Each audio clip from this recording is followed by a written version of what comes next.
Hola, hola mi gente, ¿cómo estamos? Qué gusto estar acá. Gracias por habernos acompañado, gracias Marcelo por la invitación.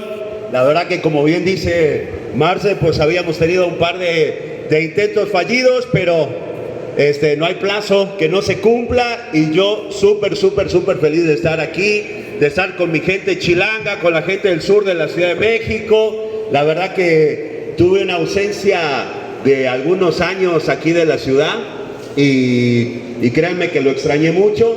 Así que nada, súper contento de poder estar aquí, de que charlemos un rato, de conocernos en persona. Así que bueno, una vez más, pues gracias por la invitación y gracias por estar aquí. Bueno, en esta ocasión, si bien se trata de los Simpsons, dirán que hace este cuate con la camiseta del Pato Lucas, ¿verdad? Pero nada, estamos súper entusiasmados porque hoy coincide también con la van premier de la película de los Looney Tunes, el día que la Tierra explotó. Venimos de la premier con el público, de verla por primera vez en cine. Sí, está hermosa la peli, así que pues también invitarlos, por supuesto, a que vean esta linda película, a que apoyen el gran esfuerzo que hizo Cinépolis para meter esta película en el cine, ¿no? Y para que en estas vacaciones pues de Semana Santa podamos ir con la familia a ver una película que créanme que a mí me tiene muy entusiasmado, porque es una película en animación 2D tradicional, sin parafernalias, sin 3D, sin trucos. Son las caricaturas tradicionales, nada que devolverlas góticas o punks o algo para que la gente las acepte, sino pues lo que ya sabemos, ¿no? Estos canijos son los que inventaron prácticamente las caricaturas, así que no hay mucho que moverle. Y una película dibujada en animación tradicional, como yo digo, hecha por humanos, doblada por seres humanos y dedicada para todos ustedes, seres humanos. Así que mientras podamos, apoyemos al cine mexicano y al cine en general, ¿verdad? Luego decimos, es que no hay que ver en el cine, pero es que cuando haya, pues tenemos que ir, ¿verdad? Así que bueno, fíjense que justamente yendo al cine y viendo la televisión, pues así ves cómo comenzó toda esta historia. Yo siempre digo que yo no elegí esta profesión, sino que esta profesión me eligió a mí. Desde muy pequeño siempre sentí la necesidad de expresarme a través de la voz, gritando, hablando. Los primeros recuerdos que tengo de mi madre era pidiéndome que ya no gritara más, porque yo apenas no sabía hablar, pero ya gritaba y volteaba las cubetas y las usaba de tambores y la verdad de todo eso, aparte de estar loco, cosa que ya se sabía, pero lo que sucedía es que yo siempre fui un niño muy tímido. Quizá a lo mejor algunos de los que están aquí se puedan identificar conmigo. Yo era de los que jugaba solo, iba al cine solo, y entonces al ser tan tímido, estas voces era la que me permitía como expresarme un poquito más libremente, ¿no?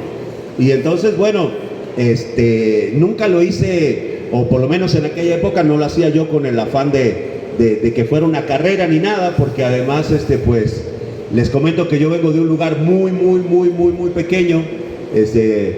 Yo nací en una provincia que se llama Jujuy, allá en la República Argentina, pero en un lugar bastante recóndito. Estamos allá al norte, limitando con Bolivia, y era una ciudad bien pequeña. Para que ustedes se den una idea, cuando yo era un niño, teníamos un solo canal de televisión. La tele era de aire, era un solo canal, empezaba a las 4 de la tarde y terminaba a las 10 de la noche. Ese era nuestro único contacto con el mundo exterior.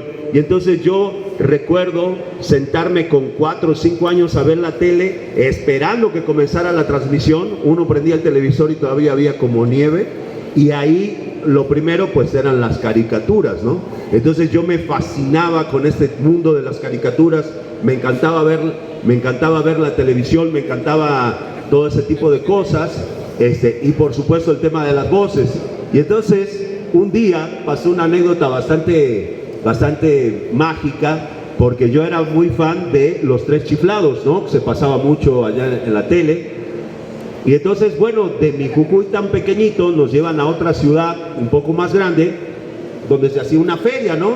Y pues ahí nos llevaron para que veamos nosotros un poco de civilización. Y entonces en la feria, que tenía de todo un poco, en una carpa hasta el fondo estaban pasando Los Tres Chiflados, pero la original en un viejo formato que se llamaba Super 8, eran como unas cintas de cine caseras. Y entonces obviamente me acerco, atraído por mis ídolos, pero cuando llego pues estaban hablando en original, en inglés. Y realmente hubo una época de la vida en que todo lo que nosotros veíamos era doblado, entonces los niños no teníamos conciencia de que en realidad las cosas venían en otro idioma. Para mí Los Tres Chiflados hablaban en español, ¿no? Y entonces llegué a mi casa bien sorprendido, le conté a mi mamá, le digo, fíjate que vi Los Tres Chiflados, pero hablaban en inglés y hablaban raro, y ella, que afortunadamente tenía mucha idea de estas cosas, estaba adelantada en su tiempo y además era declamadora, tenía una voz muy, muy, muy bonita, me explicó, me dijo, no, lo que pasa, hijo, es que lo que nosotros vemos está doblado. Y le digo, ¿qué es eso? Me dice, no, pues son personas que hablan mientras los personajes hacen el movimiento de la boca. Yo pensaba que estaban metidos adentro de la tele, bueno, medio entendí, y me pasó mi mamá un dato clave, me dijo, y eso se hace en México.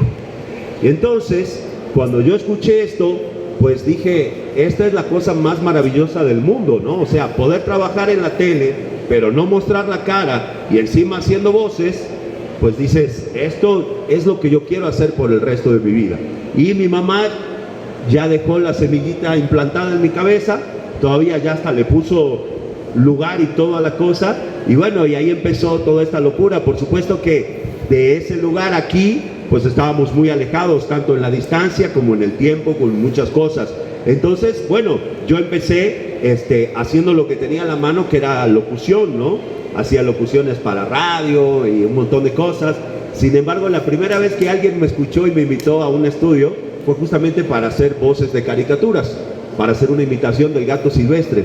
Y ahí la verdad que yo quedé fascinado con todo este mundo. Por supuesto que me tomó mucho tiempo, me desarrollé como locutor de comerciales, que era lo que yo tenía la capacidad de hacer, me iba bien, pero sin embargo, pues cuando uno tiene un sueño en el alma y un sueño en el corazón, no importa que tú a nivel de carrera te pueda ir bien o económicamente o lo que sea, ese sueño está siempre como golpeando tu puerta y diciendo, no te olvides de mí. Entonces, junté valor, junté fuerzas, y en una época, pues ya hace varios años, estamos hablando del milenio pasado, pues tomé coraje y dije, voy a ir a correr detrás de mi sueño. Llegué aquí, por supuesto, sin conocer a nadie. Estamos hablando de una época donde no había redes sociales, el internet apenas comenzaba, ¿no? O hablabas por teléfono o navegabas. Y lo único que existían, pues eran páginas web, ¿no? A lo mejor de estudios, de agencias, de lo que sea. Yo mandé como 350 mails. De todos esos mails, nada más me contestaron 3. Y con eso, pues yo vine, armé mis maletas, llegué, empecé a repartir mis demos. Al principio fue bien complicado porque, o sea, la gente me veía y me decía, ¿para qué quiero un chingado argentino haciendo doblaje o lo que sea, no? Y entonces, pues hasta decirles, no, que sí, que no, hacer la prueba, y bueno, y así fue como empecé a aprender. Cuando llegué a vivir aquí, pues lo primero que tenía que hacer era darle continuidad a mi chamba de locutor, que era lo que yo sabía hacer para poder tragar, y rápidamente tuve la oportunidad de empezar a grabar, y fue bastante premonitorio porque lo primero que empecé a grabar fueron trailers de película, ¿no? Y entonces dije, bueno, pues por lo menos ya estamos en el cine, ¿no? Freddy contra Jason, la batalla continúa, solo en cines, Matrix recargado. Ese tipo de voces, ya saben, ¿sí las oyeron? Gracias. Entonces dije, bueno, por lo menos ya estoy en el cine, ¿no? Nada más me falta pasarme de los trailers a las películas. Y empecé a aprender, a hacer sala, a buscar oportunidades. Y fíjense que yo llegué en un momento bastante interesante del doblaje, porque habrán ustedes sentido decir que no, que el doblaje es muy cerrado, que son siempre los mismos, que la mafia, que el tío, que el padre, que el abuelito, y algo de eso hay. Pero, como yo llegué más o menos para el año 2002, entonces haz de cuenta que ya la tecnología estaba un poco más avanzada, y entonces lo que nosotros llamamos los clientes, que son los que encargan los trabajos, En vez de hacer como era antes, que metían la película en una caja y la mandaban por encomienda, y aquí en México, pues la compañía de doblaje hacía todo a su criterio, lo que empezaron a hacer estos clientes fue como a tener más injerencia, es decir, a opinar un poquito más, y entonces de lo primero que empezaron a hacer fue pedir pruebas de voz, que se llaman. ¿Eso qué quiere decir? Quiere decir que te mando una película, pero espérame, de los 5 o 6 personajes principales, me vas a mandar opciones, una audición, graban un cachito, por lo menos 3, 4 actores o actrices, y entonces esos clientes allá en Estados Unidos eran los que escuchaban y sin saber ni quién era uno, ni si eras pariente o si eras amigo, si recién estabas empezando o si llevabas toda la vida, simplemente escuchando lo que a ellos les parecía que era el mejor voice match, digamos, o la voz que mejor le quedaba, así te elegían. Y eso fue lo que a mí me dio la oportunidad, viniendo de afuera y sin conocer a nadie y sin tener parientes ni amigos ni nada en el doblaje, poder empezar. Y pues una de las primeras películas que yo hice a través de estas pruebas de voz, fue una película muy bonita que hasta el día de hoy yo la recuerdo con mucho cariño. No sé si a lo mejor ustedes se acuerdan, esa que se llamaba Buscando a Nemo. Ahí tuve la oportunidad de hacer un personaje muy lindo que decía: Hola, soy Bruce. ¿Qué hace un par de bocadillos como ustedes tan tarde en esta zona? Ay, ya sé, no platiquen con tiburones, ¿verdad? Pero recuerden, amigos, los peces son amigos, no comida.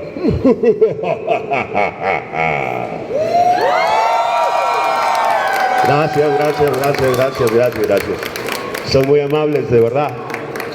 Y bueno, a partir de este personaje tan bonito, pues me empezaron a llegar muchos personajes más o menos de esa índole, de voces gruesas, de malos, de villanos, ¿no? Por ejemplo, recuerdo a Kingpin de la película de Daredevil, ¿se acuerdan? Nachios, mi querido amigo. Así que ustedes son los abogados ciegos de Hell's Kitchen. Personajes legendarios como por ejemplo Shere Khan en el libro de la Selva 2, ¿se acuerdan? Molly, cachorrito de humano, así que ahora me temes a mí, alguien conocido. Y la verdad que bueno, muchos papeles de ese tipo que si bien me encantan, pero había algo que yo sentía como actor, y era que o sea, si bien me sentía súper afortunado de que me estaba haciendo un lugar en el doblaje, pues como que no me sentía tan a gusto con estar encasillado solamente en personajes de voces gruesas o villanos. Me acuerdo en aquella época doblé un villano que se llamaba Makuta, de una película que era Bionicle, y cada vez hablaban más gruesos los personajes, y pues yo quería también hacer otras cosas. Así que bueno, buscando,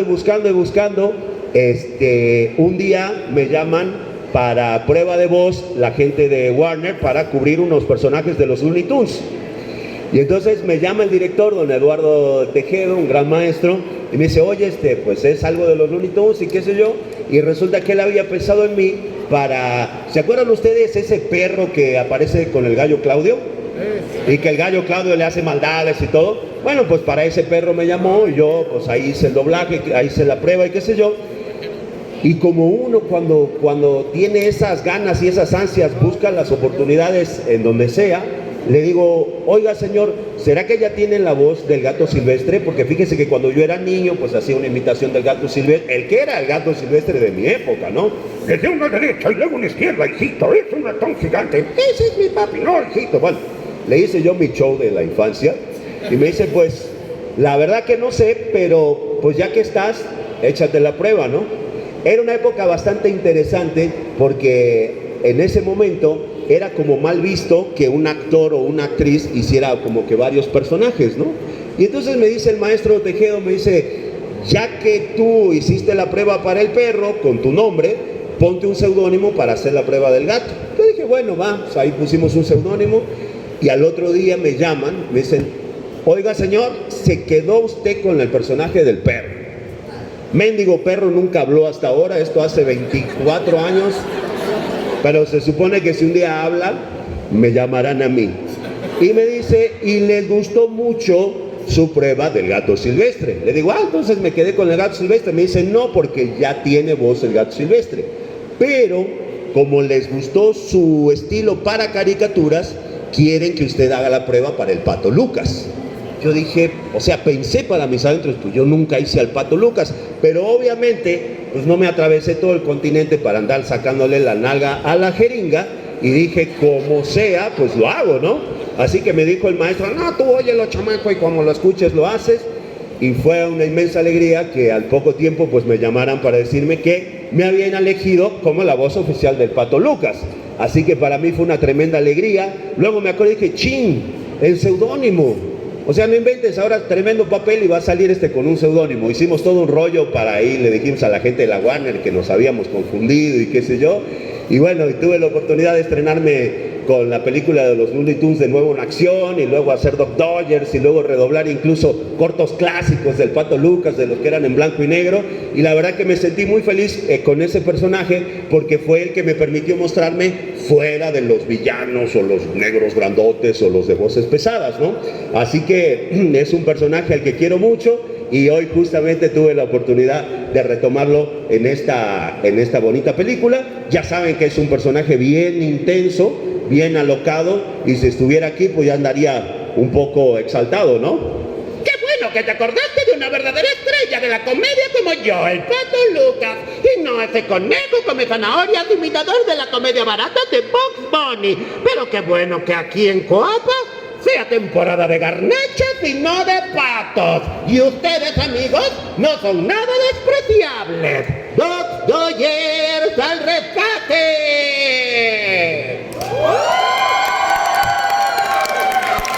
Gracias, gracias. Pantalón para tienda. Bueno, de ahí se abrió un abanico de personajes increíbles, cosas maravillosas que pasaron en mi carrera, cosas que a lo mejor ni en mis sueños más guajiros me hubiera imaginado. Pero bueno, como soy alguien que le encanta la televisión y le encantan las caricaturas, y habiendo pasado la mayor parte de mi vida como espectador, porque yo empecé a hacer doblaje cuando tenía 30 años, entonces pues tenía una loquera de voces y de cosas increíbles y de proyectos que amé y al día de hoy amo. Y entonces fue muy, muy lindo poder participar en proyectos de los cuales yo primeramente era fan. Déjenme decirles que eso me pasó con los Simpsons, pero lo vamos a dejar para más al cierre, ¿va? Algo muy parecido me pasó con el Chavo del Ocho, con el universo de don Roberto Gómez Bolaños. Como ustedes sabrán, pues para nosotros en Sudamérica es prácticamente una religión. Países como Argentina, como Brasil, como Perú, como Chile, como Venezuela, bueno, es algo inenarrable el cariño y el amor y el fanatismo que tenemos por el Chavo. Y obviamente pues yo antes de venir a México traía el sueño de, no sé, algún día cruzarme con algún actor en algún lado, tomarme una foto, el sueño de todo fan.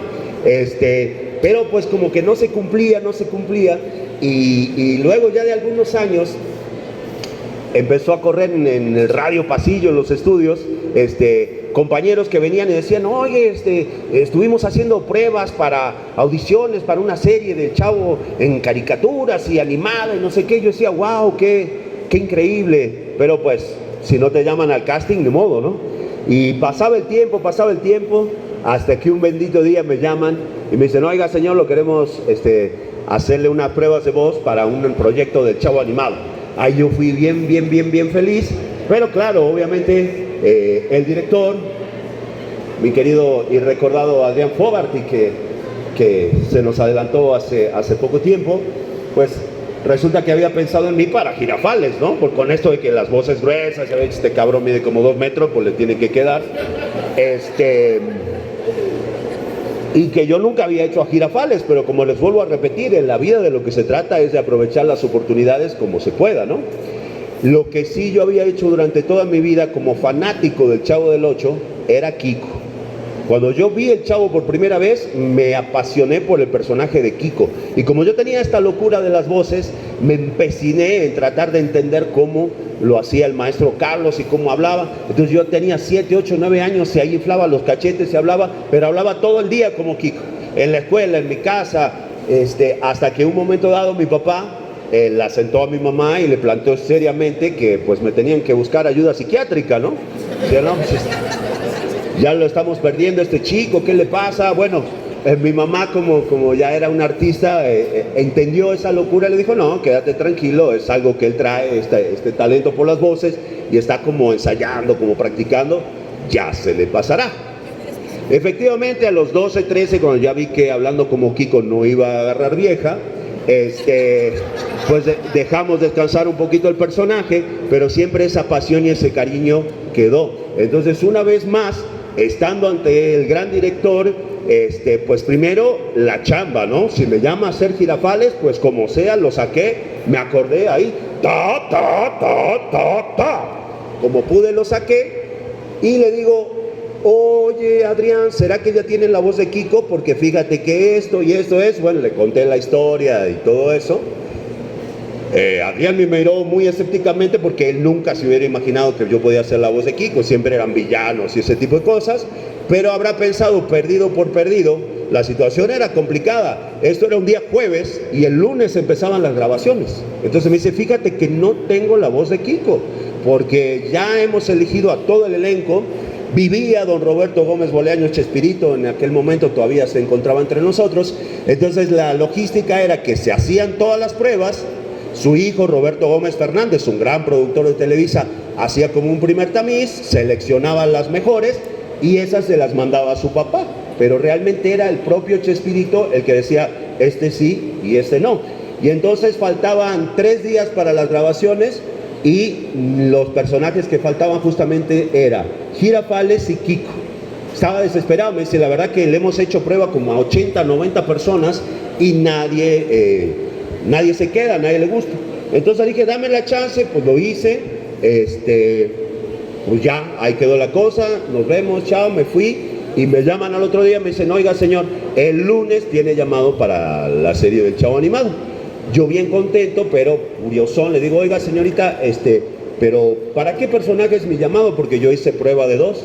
Entonces la señorita, déjeme ver. Yo pienso, porque era el teléfono, no veía ni madres, pero yo digo que ella, déjeme ver. Ah, me dice, se quedó con los 2, con Kiko y con Girafales. Poca gente sabe que yo hago a Girafales en la primera temporada. Y bueno, pues haber hecho a Kiko durante toda la serie fue algo increíble. Cumplir ese sueño de niño y quizá me dio la posibilidad de uno de los momentos más hermosos de mi carrera, ya que justamente para la premier de la serie, la gente de Televisa echó la casa por la ventana y justamente en el Foro 5 de Televisa, donde se grabaron los capítulos originales del Chavo, ellos reprodujeron toda la escenografía tal cual era en la época. Entonces imagínense uno entrando y ves ahí toda la escenografía, parecía que ese Sebastián de 7 u 8 años hubiera traspasado la pantalla y estuviera ahí. Fue algo muy loco. Y en lo que estábamos ahí en la baba y tomándonos la foto, que en el barril, que en la bruja, lo que sea, se siente un murmullo, ¿no? Hay algo increíble que pasa cuando alguien realmente legendario entra a un lugar, ¿no? No necesitas verlo, se siente la presencia. Y cuando sentí esa presencia volteé y era don Roberto Gómez Bolaños Chespirito que estaba entrando para la premier. Lo fui a saludar, cuando tuve la oportunidad, por supuesto, me tomé la foto y le dije, oiga maestro, qué gran gusto conocerlo, pues yo soy fulanito de tal y hago la voz de Kiko. Y entonces me dice, dice, con que tú eres el que hace la voz de Kiko, fíjate que me gusta mucho cómo haces el personaje, te felicito. Me dice, y además ya me contaron la anécdota con tu papá. Me dice, qué anécdota tan bonita, y mira lo que son las cosas de la vida.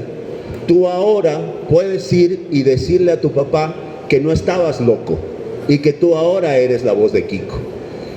Obviamente me empecé a llorar, me corrieron las lágrimas, solamente atiné a darle un gran abrazo, agradecerle, pues no solo por mí, sino por tantos y tantos niños a los que nos alegró la vida. Y son momentos mágicos que solamente el doblaje, solamente México y solamente ustedes como un público tan querido me pueden regalar. Así que yo se los agradezco, por supuesto, no solo a nombre mío. Gracias. No solo a nombre mío, sino de estos personajes tan bonitos que están en el corazón de todos nosotros, ¿no? Kiko sin duda, pues en el mío está y estará siempre, ¿no? Si estuviera aquí el cachetón, pues ya sabemos que estaría medio impaciente, ¿verdad?